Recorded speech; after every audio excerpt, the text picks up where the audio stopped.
Hello and welcome to the Meaning Project podcast. I'm your host, Dr. Daniel A. Franz. As always, thank you for this opportunity to bring a little bit of mental health and meaning to your day. But I have to be honest with you. I tell you what, I am just not feeling it today. Um, Thank you for being here. Thank you for tuning in. But it's just one of those days. Tired and grumpy, just can't get motivated, can't. Uh-oh. I wonder, I wonder if I'm depressed. Oh my. Well, I kind of, it really is just one of those days. And I don't think I'm depressed, but I'll tell you, many of us this time of year in this part of the world um, are feeling this. This time, well after the holidays and not quite coming into spring, cold days, dark days, the end of winter, sometimes a lot of gray days.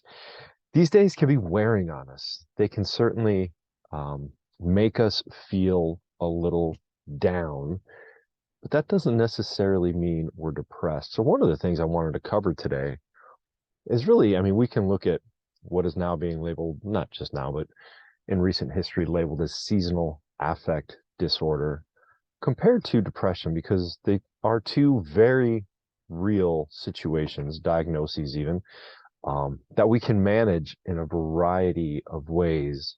Unfortunately, in my opinion, I feel as though we are definitely over medicating those situations in the past decade or so. But again, this time of year, where I live, we had a little bit of a false spring here recently. The temperatures went up.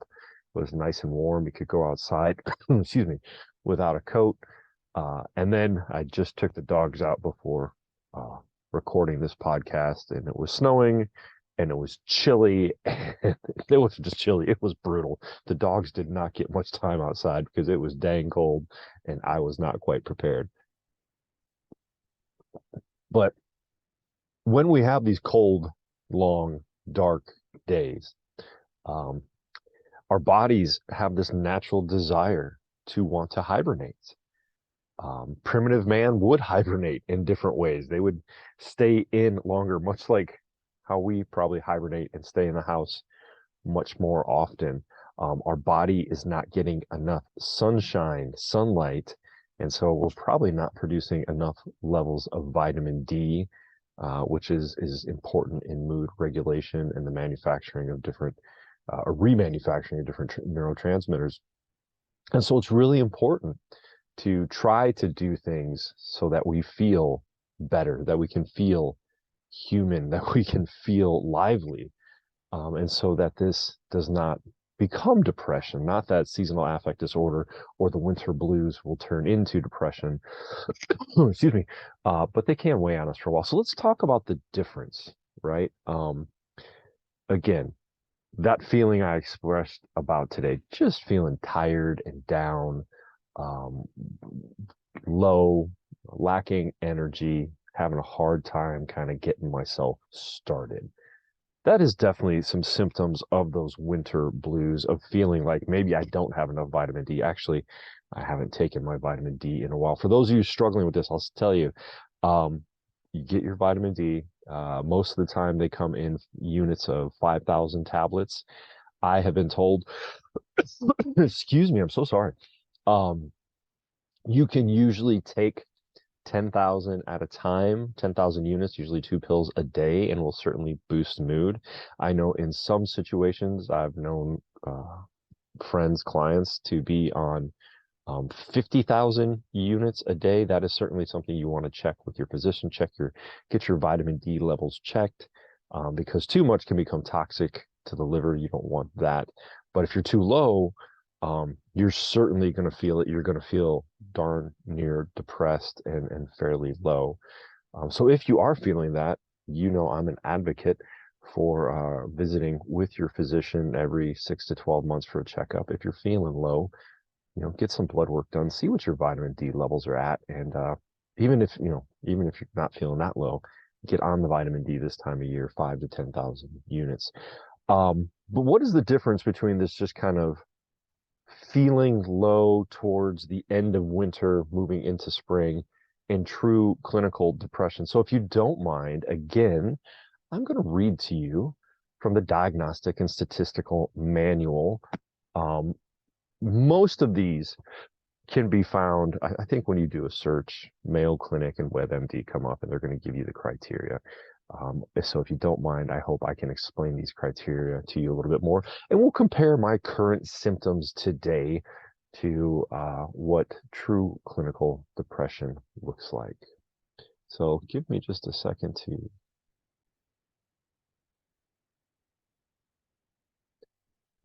So to be diagnosed with depression, you need to be experiencing 5 of these 9 symptoms in the past 2 weeks. Okay, so 5 symptoms in the past 2 weeks, and we can say you're depressed, and then we'll qualify that, right? So the first one, depressed mood most of the day, nearly every day, as indicated by either subjective reports. So that's your own personal experience, like I'm just feeling low.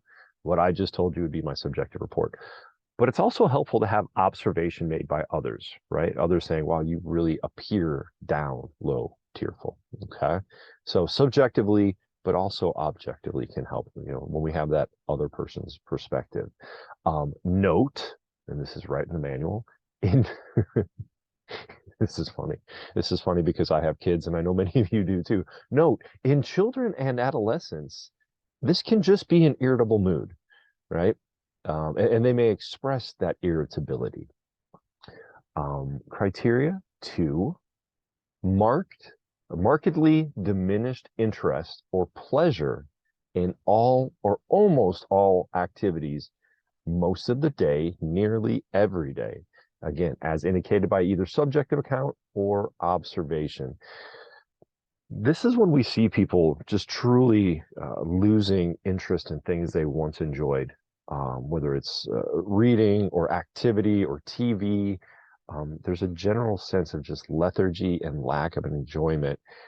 And that really is one of the markers of depression, right? Because that's not something, in my situation and when I describe this kind of seasonal affect, this desire, this bodily feeling to hibernate, I can still make choices to do things I enjoy and try to lift myself out of it.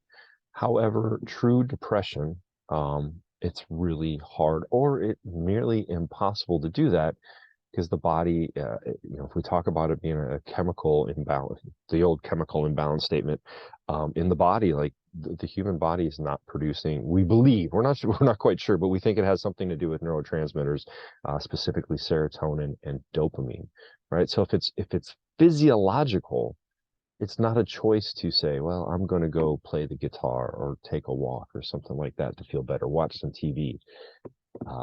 Even engaging in those things does not bring interest or pleasure. Okay, so that is certainly a clinical symptom. Criteria 3, and this is a really important one: significant weight loss when not dieting, or weight gain, let me try to repeat that: significant weight loss or weight gain, more than 5% body weight in a month, or a decrease or increase in appetite nearly every day. And for children, just it's a failure to gain weight appropriately. This is often one of those physiological symptoms that we have no control over, right? We're not dieting, we're not exercising to gain or lose weight, but our body is either shedding pounds or keeping calories in that hibernative sense. And it's impacting the body because the brain is being impacted by the depression. It certainly impacts the body, and that's expressed as either weight loss or weight gain. Clinically, we're looking for a 5% change in body weight. Okay, so those are 3 of the 9 so far. Depressed mood most of the day, obviously. That is either subjective or objectively noticed. Diminished interest in or pleasure in normal activities, and then a change in body composition or body weight.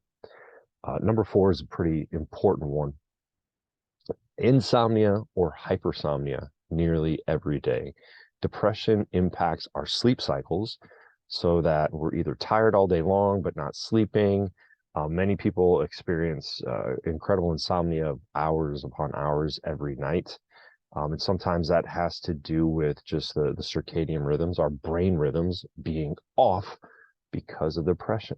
And it's not necessarily a choice to say, okay, one of my recommendations for people struggling with any mental health issue is get to a serious sleep cycle, right? So to be intentional with your sleep cycle, get your 8 hours a night, go to bed about the same time, get up about the same time, and see if that can correct anything.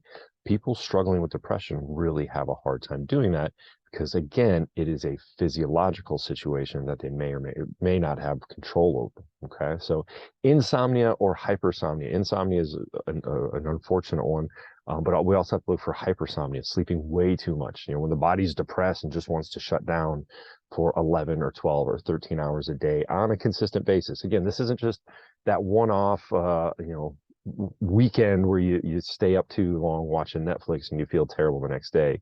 But in a 2-week period, this is more days than not, nearly every day. Another big symptom, fatigue or loss of energy nearly every day. I recognize that today it's just the day. It's cold out, it's dark out, it's gray out. So I don't have a lot of energy, but I have the energy to come here and do a podcast. And I've been able to do some work today, right? So probably for me, probably not consistent with depression. What we see in others is just a real inability to get up off the couch. For some people, even just to get out of bed. Number 5 is another one of those physical symptoms that are well outside the individual's control and an obvious indicator. We talk about psychomotor agitation or retardation nearly every day, right? Observable by others, not merely subjective feelings of restlessness or being slowed down. So this is kind of when other people experience odd behavior or witness odd behavior in us, this agitation or just, I know when I see it in individuals, it's when they really have a hard time um, coming to the waiting room of my office and sitting, and I come and greet them, and then they just really have a hard time getting up and getting to my office, right? That's that psychomotor retardation. For some people, though, it is an agitation, a constant fidgetiness. Now, you might be thinking, okay, look, these are just two opposite ends of the spectrum. And what we're looking at is for extremes in that expression, anything that is out of the normal for that individual as observed for others. Okay. Let's see. Fatigue or loss of energy. I think we talked about that. Feelings, this is an important one. Feelings of worthlessness or excessive or inappropriate guilt, which may often be delusional, nearly every day, and merely not self-reproach or guilt about being sick. This is a big symptom. That's just a pervasive sense of worthlessness or inappropriate, maybe even delusional guilt. So if I do a check of my own mental status right now, not feeling worthless, not feeling too guilty about anything in life other than just being a normal, fallible human being, but not excessive guilt. These are all important markers. I said it's about just every one of them, I think. Diminished ability to think or concentrate or indecisiveness nearly every day, either by subjective account or as observed by others. This is kind of the brain fog of people experiencing true clinical depression. Can't focus, can't concentrate, and that often contributes that inability to find things pleasurable because it's just hard to focus, to use our mind to pay attention to things and concentrate. And finally, criterion 9, the big one, recurrent thoughts of death, not just a fear of dying, recurrent suicidal ideation without a specific plan, or obviously, sadly, a suicide attempt or specific plan. And that's, if you're experiencing that, it's time to go see a therapist. And I would say, hopefully even before your doctor, right? Because the doctor is going to prescribe medication, which would help. The therapist is going to help talk you down. But if you are experiencing recurrent suicidal thoughts, you definitely got to get help immediately. We have the new 988 symptom, but of course 911 will work just as well. We don't want you hurting yourself or anybody else in this state. So that is the difference. These criteria, having 5 or more of these in a 2-week period: depressed mood, diminished interest or pleasure, significant weight loss or gain, insomnia or hypersomnia. Now remember, these next few are on a spectrum on opposite ends. So we're looking at that marked change in behavior or experience, right? So significant weight loss or gain, insomnia or hypersomnia nearly every day, psychomotor agitation or retardation, fatigue or loss of energy, feelings of worthlessness or excessive guilt, diminished ability to think or concentrate, and then suicidal thoughts or ideation. Ideation being, talking about a plan, right? So 5 of those means that there's a good chance you are clinically depressed. And what I would do is, or a professional would do, is look to specify that as a mild, moderate. Is this recurrent? One of the things we know about depression is it comes in episodes, right? We call it a depressive episode, and they are often recurrent. And that is something, if you struggle with that, that is highly treatable, highly treatable, with the right help, right? Get a therapist that you can check in with when these things come up to help talk you through, remind you of the different coping skills you have, and to consider. Some individuals I work with, we go on rounds of medication when things get bad. I never like to see anybody on psychotropic medication or antidepressants for more than 6 to 12 months, because very often that medication can help boost mood just enough to start doing things to help the body and the mood overall, right? So those are the criteria. A couple other additional facts here. First of all, these symptoms cause clinically significant distress or impairment in social, occupational, or other areas of functioning, right? My winter blues that I talked about earlier are not impairing me from going to work or socializing or, impacting other areas of life. People that are truly clinically depressed, you're going to see, it's going to be obvious in their inability to engage in these different activities in work, in socialization, okay? The episode is not attributable to physiological effects of a substance or other medical condition, right? So that's something we got to look for. Different head injuries. We're learning more and more specific sports with frequency of head injuries can lead to episodic depression. Obviously, substance use, abuse, and the different withdrawal features of substance use and abuse can mimic depression. So if we are achieving criteria A through C, we're looking at what's called a major depressive episode. It does note here, responses to a significant loss, bereavement, financial ruin, losses from a natural disaster, serious medical illness, or disability may include the feelings of intense sadness, rumination about the loss, poor appetite, and weight loss noted before, and they may resemble a depressive episode. These are all what I call rational and logical reasons to feel down and depressed. And there's a debate that I kind of have with medical professionals, like, do people going through these situations require medication?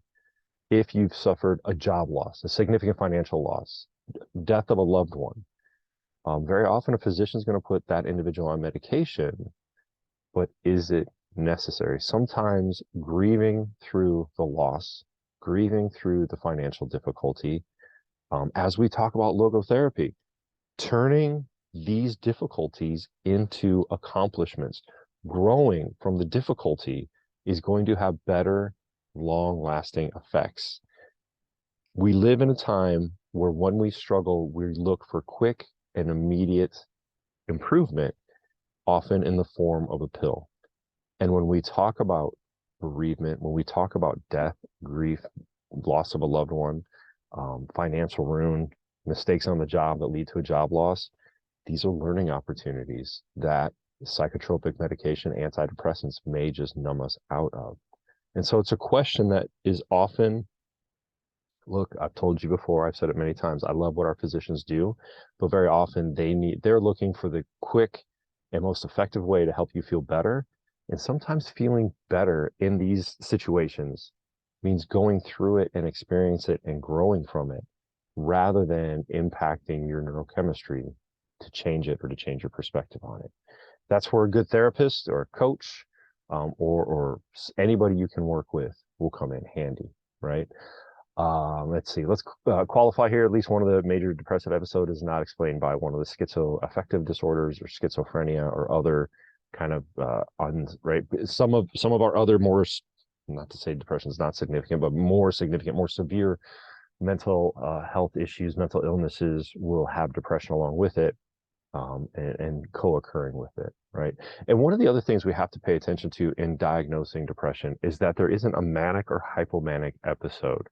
And that is, right, when we talk about depression and mania going together, that is what we call bipolar disorder. It's a very different disorder, treated very differently than the depression, and responds very differently to different medications. Okay, so that was a quick rundown of signs, criteria for depression. We have to assess this on our own. I tell many people, be an advocate for your own mental and physical health. Check in on yourself. If you're feeling like this, like I shared with you earlier in the episode, there are things you can do, even if you have full-blown depression. Don't want to just describe and define it, but I want to share with you some of the things I recommend to people all the time, especially this time of year, to ward off the winter blues. And if you have depression, these things will go very well with if you're on medication, or they might help you avoid needing medication. It's ironic for those of you watching the YouTube video. For me today, even my life is good, what does it say? Hello sunshine cup just isn't bright enough for the funk of today. So your diet has a big impact on mood. What we put in, garbage in, garbage out, input equals output. If you're struggling, feeling, I can't believe I'm the one telling you this when I pretty much just had coffee and water all day long. And, maybe I need to be looking into what I should put in.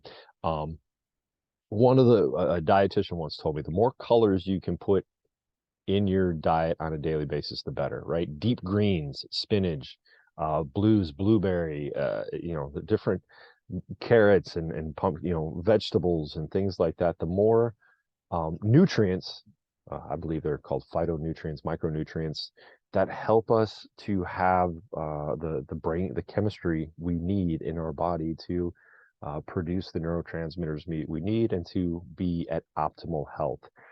If we're eating processed food too much, that is certainly a recipe for depression.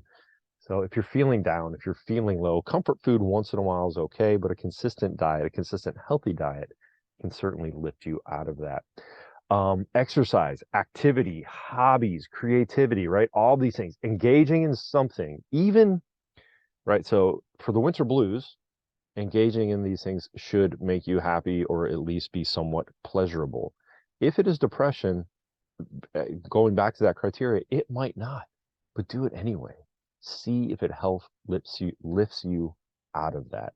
Get out and go for a walk, exercise, vigorous exercise, run, lift weights, whatever you can do to get your blood pumping and get some endorphins going, right? These things can often fight the winter blues and prevent the need for medication in true depression.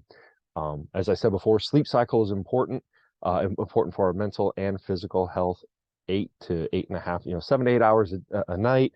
You do not want to change your sleep cycle more than an hour on any given day, right? Too many people on the weekends sleep in, right? Yeah, sleeping in for a little while is okay, but when you do it for more than an hour, if you're sleeping in 2 or 3 hours, you are altering your sleep cycle, which will impact your brain chemistry and just make you feel lousy. And if you do that consistently, this is often the problem with people that work swing shifts or night shifts and then try to be present with the family. It's when you struggle to have a consistent sleep cycle, it can certainly lead to different kinds of mental health issues. Obviously, socializing is great for any kind of winter blues or depression. It is right. It is the antithesis of depression. Getting out, forcing yourself to be with other human beings, to enjoy time with them can be critical again in getting blood neurochemistry going in a healthy direction. Of course, avoid drugs and alcohol. Um, if you're struggling, we want to see what the true body chemistry is. And if you're drinking too much or you're using illicit substances, very often the ups and downs, the highs and the withdrawal from that are going to mimic the symptoms of depression as well as many other mental health issues. So to be clean of those substances for a period of time will certainly help us to know what's truly going on chemically, neurologically, and biologically in one's body. If you can, this is kind of a joke where I live, get some sun. Too many gray days will impact us and just make us feel blah. And that's a very real thing when our body is not getting sunlight to produce the vitamin D it needs. Now, if you live in an area like I do, where the gray days are prolific and consistent, hop on Amazon and get you a happy light. I can't even remember what they're called. I bet you if you look up Google, if you search in Amazon for a happy light, it will show you. But these are usually infrared or UV lights that I think once in college I had one in a lizard tank. Or maybe, yeah, something like that, right? But it's kind of a heat lamp that, when you're working on the laptop or just kind of at your desk or wherever you might be, or just sitting watching TV when you're in a stationary situation, to put this on and to allow your skin to absorb. Sometimes just a small one for the face could be really helpful. Nothing is as good as getting out in the sun. So if you have the luxury of getting away from the gray days, traveling somewhere, Texas, Florida, somewhere warm and sunny, that can certainly help. I think I said vitamin D, 5,000 to 10,000 units. But of course, if that's not working or if you're concerned about that, check with your physician, get some blood work done and see if that helps you feel better. And finally, one of the things that I've found helpful and many people I work with find helpful is planning for the future, right? When we start to look at things we are excited about, looking forward to the next weekend, to the next month, or to time when it's going to be warm, planning a spring or summer vacation gives us something, excuse me, something to look forward to, something to plan, and something to focus on away from maybe our winter blues or the depression. So, hey, I hope you found this helpful and not too preachy. I know it's a time of year where many of us experience this. So I wanted to say, hey, well, even I experience it, but it gets better. Ironically, I've been in this profession nearly 25 years and just really started to pay attention to it in the past couple years and how the winter blues affect me. And so I planned this year. I'm like, I know I need to get away a couple times. And so that's what I've done. Maybe if you've recognized a history of struggling with this time of year, maybe you plan that for next year. Maybe rather than taking a summer vacation, take a long week, plan a long weekend in January or February to get away from where you are and get somewhere in the sun. It can certainly be rejuvenating. So as always, thank you for this opportunity to bring a little bit of mental health to your mental health and meaning to your day. Although I feel like I may have just brought my blahs to your day. Hopefully you did not contract those, but instead took a little bit of meaning and insight into your own mental health with you that can help you through the day. All right. Well, as always, it's been my pleasure. Take care.